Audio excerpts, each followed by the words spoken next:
Rachel, will you please stop this? What kind of a wife are you for being that useless? Huh? What is it all of a sudden? You know what I'm talking about. You can't even do a decent job of housework, and you can't even take care of our son. So I'm ashamed of you as a wife. I am making efforts in my own way, but can you point out something specific? Something specific? When will you learn to be more like a wife? I have to help you out every time I go to your house. You're completely useless. I'm sorry, Ashley. I'll be more careful. Being careful isn't enough. Really? Are you even trying in the first place? It doesn't look that way to me at all.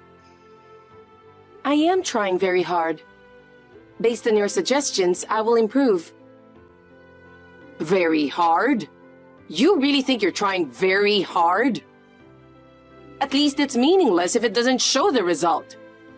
I feel sorry for my son, really. I will make more effort for Jason, so please give me some time to improve. Give you some time? That's just not enough. If I don't give you stricter guidance, he will be unhappy. Rachel, you are not trying hard enough. Your housework is half-hearted, and you are not doing anything right. I am sorry. Can you tell me which part is lacking? First of all, your cooking is the problem. Your food tastes and looks bad. They don't taste good to anyone. I will be careful with the seasoning of the food. If you could tell me what seasoning you like, I will use it. Then cleaning. Do you clean every corner of the room properly? There's a lot of dust left behind. I will clean more carefully. If there's anything I have overlooked, please point it out to me. Your cleaning is really lousy. I'd like to go over there and clean it myself. Who do you think would approve of a wife like that? I'm really sorry. I will be more careful and thorough. Also, taking care of my son is a problem. You should support him better. I feel sorry for my son because you are unreliable. I understand. If you can't provide true support, then you can't be husband and wife, can you? Yes, I will work harder to better understand Jason's tastes and habits. Think of this as your last chance, and do it well. Yes. It's been a little while, but have you grown as a wife? Well, I can't expect much from you. Ashley, you don't have to say it in such a terrible way. Because it's true. I can't help it. Useless wife like you don't have to come for Christmas. You told me to make sure to attend the Christmas party every year, didn't you? I was looking forward to it too, and you said that was my duty as a wife. In the public mind, right? People say that, but not in your case. To be honest, you coming over is just a distraction. I understand. I'll let Jason know that I won't be going home for Christmas this year. But what will he think? I know you understand, but he can come home, okay? It's important for him to spend time with his family. Oh, so you are saying that I am the only one who will not be coming over. Does that mean I am not approved as a family member? That's right. You are not my family, so you are not allowed in the house. The only one who can come home is my son. And you make everyone tense when you're around. Oh, so that's what you meant. To be honest, I was surprised, but I understand. To be clear, I feel sorry for you, so I didn't tell you directly. I'm sorry, but a little insight would be nice. You made yourself very clear. Rather, I would prefer you'd be clear. I was trying to be nice to you, but what's with that attitude? Can't you just accept it a little more honestly? But how do I explain it to Jason? How can I convince him? That's how much you should think with your own mind, which is lacking. If you don't have the ability to think for yourself, you'll never progress. I don't understand. Can you please advise me how exactly I should explain this? Just tell him that you're useless and disturbed by attending the Christmas party every year. Just tell him that you won't be attending in the future.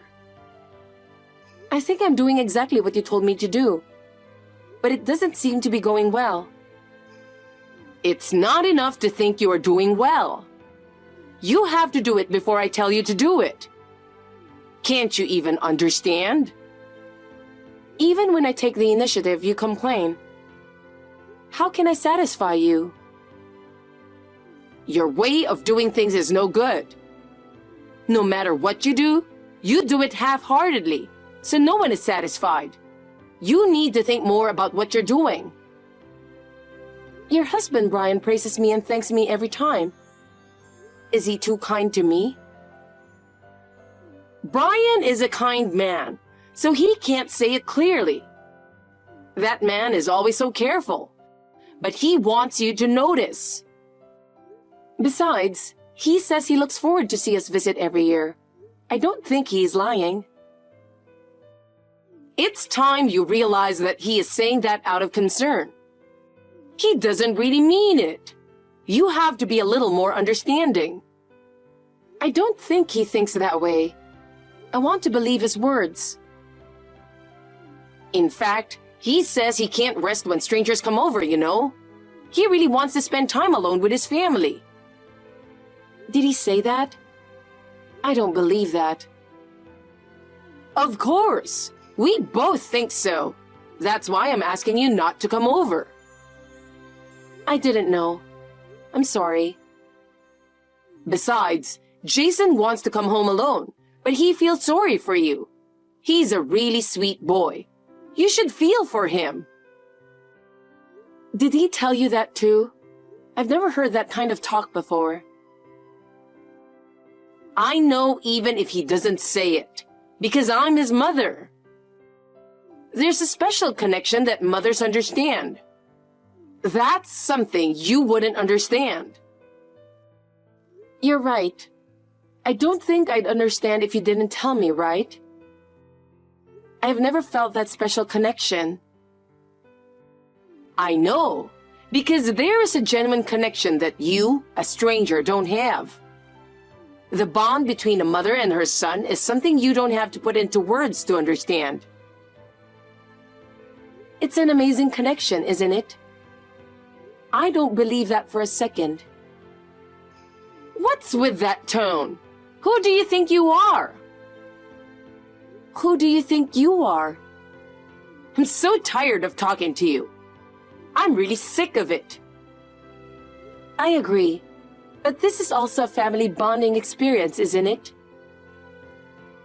Anyway, Jason is coming home this year, that's it. Understood. I'll talk to him about it. This Christmas, for the first time in several years, all the relatives will get together. I see. Everyone's bringing their grandchildren. Kids are so cute, aren't they? What? You are so easygoing. Hurry up and give me a grandchild who looks just like Jason. Children are a gift. I've always wondered, are you possibly infertile? I don't know. I haven't had any tests or anything. You've been married for 3 years now. You must be infertile. Even if I was infertile, it doesn't mean it's only a woman's problem. Are you trying to say that Jason has a problem? I don't want you to blame me for everything. You just keep making excuses. Do your role as a wife. Is it my role to have children? That's all you can do now, isn't it? That's too much. no matter how much you want it. You know that, but I don't want a wife who can't have children. I will do my best. Please don't just say the words, but also act properly. I understand. You're such a useless person. I'll give you a chance to make up for it. Chance? I'm planning to have a banquet every day during Christmas, so give me $2,000. That's too much money, and I'm a housewife. I don't have that kind of money. You worked before you got married. You had savings from that time, didn't you? I have a little, but it's impossible. You didn't save much anyway. Even if I had money, $2,000 is difficult. You have no right to say no. Just give me the money. Then I'll talk to Jason and decide. Wait a minute. You don't have to bother telling him. The amount is so large, as I said. I can't make the decision on my own. So, why don't you just take it out of your savings and there will be no problem?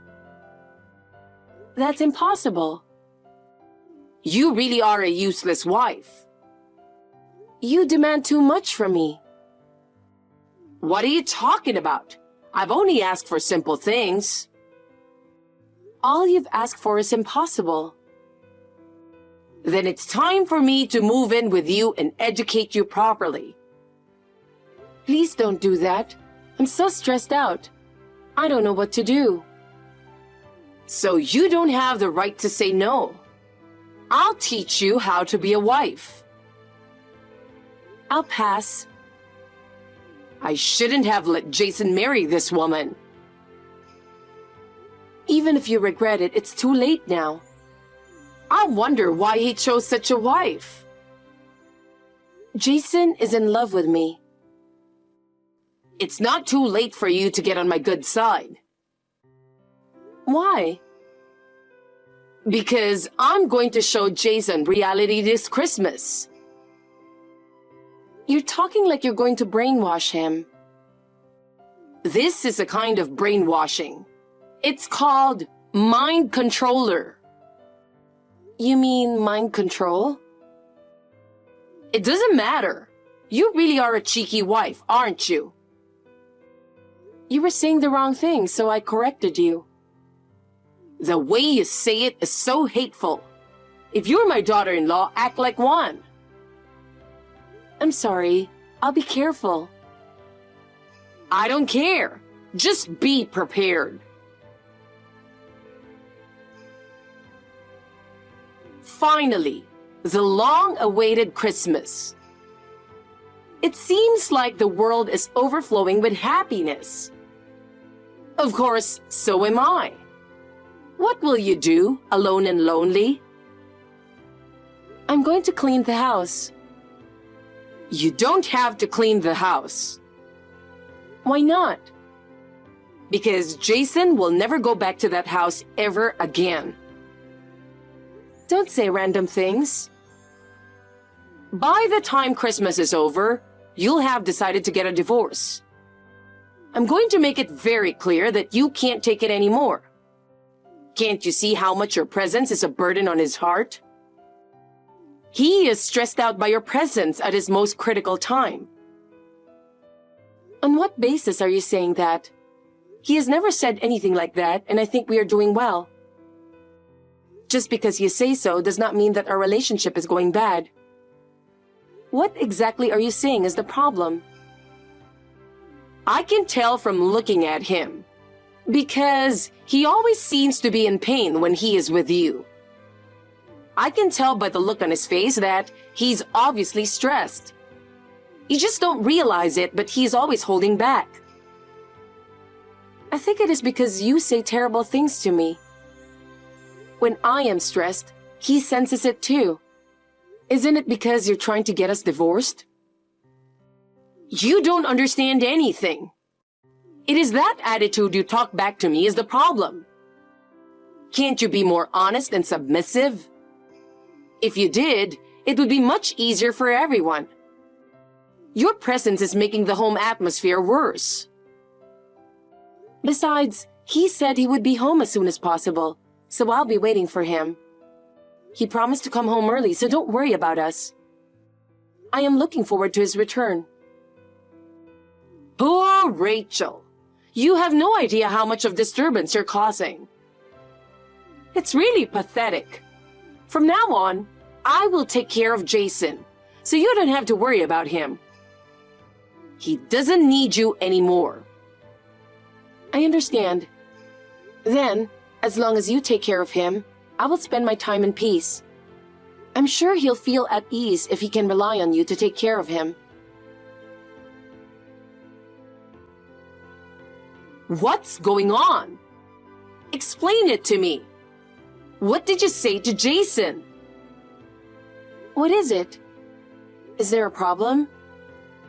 He told me he was going to break off the relationship with me. That boy would never say such a thing, so you must have said something to him. What happened?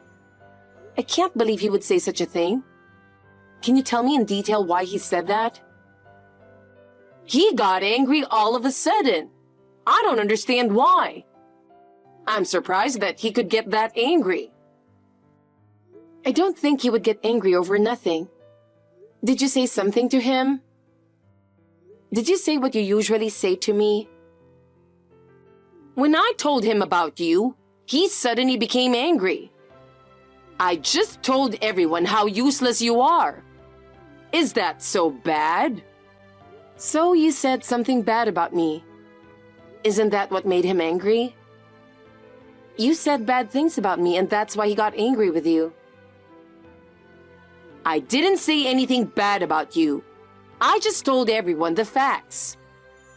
I told them how useless you are and how you don't contribute to the family. Why is that bad? If he is angry, you must have said some pretty terrible things. He is usually calm and doesn't get angry easily. Did you say something really terrible? I don't remember what I said anymore, but that mild-mannered boy yelled at me.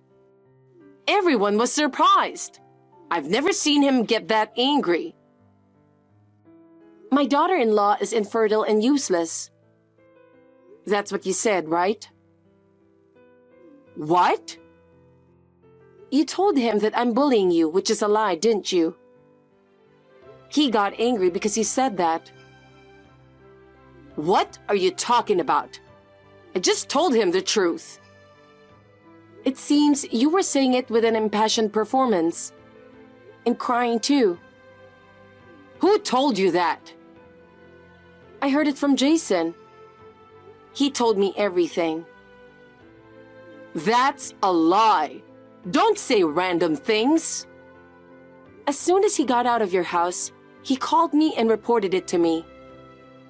He told me everything that you said. That boy? It seems that your acting was so good that everyone was almost fooled. That's right. And yet, he suddenly got mad at me and then ruined it. I had shown him the text between you and me beforehand, so he was all ready to get angry. How dare you? This year, I told him to attend the Christmas party alone, and he asked me why. But that doesn't mean you had to show the text. I thought it would be faster if he sees it. That was the worst thing you could have done. So he got angry and went there, even though he wasn't planning to go. Why? He wanted to know how you would try to brainwash him. Don't be silly. I didn't think you would try to unbrainwash him by saying bad things about me. So I didn't badmouth you. I told him the truth. I never bullied you, did I? You're doing it right now. You deserve it, don't you think? I don't like that kind of attitude. Also, in case you're wondering, it seems that Jason sent the text between you and me to his relatives. Don't do that! Who did he send it to? I don't know. Ask him. Most of my relatives are gossips. I have no idea. Then I guess you'll have to give up. Besides, I can't get in touch with him. Speaking of which, he said he's going to block you because you keep contacting him. I'm his mother. He can't tolerate anyone who speaks ill of someone he cares about. That's a lie. You're ruining my family. What are you going to do about it? You've ruined everything. Everything we have built has gone to waste. Without you, we would have had a more peaceful and happy family time. Everything has been ruined because of you. I didn't do anything. I think you're causing your own problems. Before you blame me, please look back at your own actions. Think about how much your words and actions are affecting those around you. You're not family, so don't do anything unnecessary. Everyone would be happier without you. We don't need someone who disturbs the harmony of the family. It's your own fault that you are not accepted as part of the family. You are the one who is not family. Huh? If you don't consider others family, I don't consider you family either. Family is about mutual respect and support. If you don't understand that, then you are not part of the family. What a thing to say! Apologize! You have no right to say that. If you don't apologize, I will never forgive you. Please stop being a child. Jason is an adult now. Please don't interfere in his life. He has his own life. We will build our own lives, so please understand. Shut up! Just do something about it. Just do what I tell you to do and everything will be fine. Trust my experience and knowledge. I am no longer your concern, so do whatever you want yourself. You must solve your own problems. I will protect my family and will not follow your instructions. My husband has told me that he will get a divorce. Everyone will be happier without you. He's not happy with you either. Brian took our side after all. He's looking forward to our child. He understands us and is warm and welcoming. What? I had already told him that we are actually going to have a baby. He was very happy and celebrated with us. Why didn't you tell me? No one wants to tell someone who calls me infertile. It really hurts when people say things like that. Anyway, you did a great job. Which gender are you having? We are expecting a boy. Your husband is really looking forward to it. That's great, Rachel. I knew you would produce an heir. It sure cheers you up. Well, well, well. Let's go shopping for clothes for my grandchild together sometime. Then, will you apologize to me for everything you've done? Why would I apologize? You said I was infertile, didn't you? It doesn't matter anymore. Rather than that, the two of you should come here now. We will never go over there again. What do you mean? If that's the case, I don't need you. So give me my grandson and Jason. I would have forgiven you if you had shown remorse, but I've run out of patience. You should just shut up and obey me. From now on, we will never see you. Wait a minute. Let's both calm down. Goodbye. A few months have passed since the incident. Ashley continued to behave the same way toward his family and relatives. Finally, all the relatives gave up on her. No one listened to her anymore, and even her husband, Brian, abandoned her. Finally, Ashley was divorced and evicted from her home. She now lives alone in a small apartment. isolated from others, she has had time to reflect on her mistakes. I don't know how she feels about this, but at least she doesn't interfere with us anymore. It's a relief. Meanwhile, our child is growing up well, and we are happy every day. With Ashley's interference gone, we feel truly at ease. With the help of Brian, I will continue to make every effort to ensure that our family can live in peace.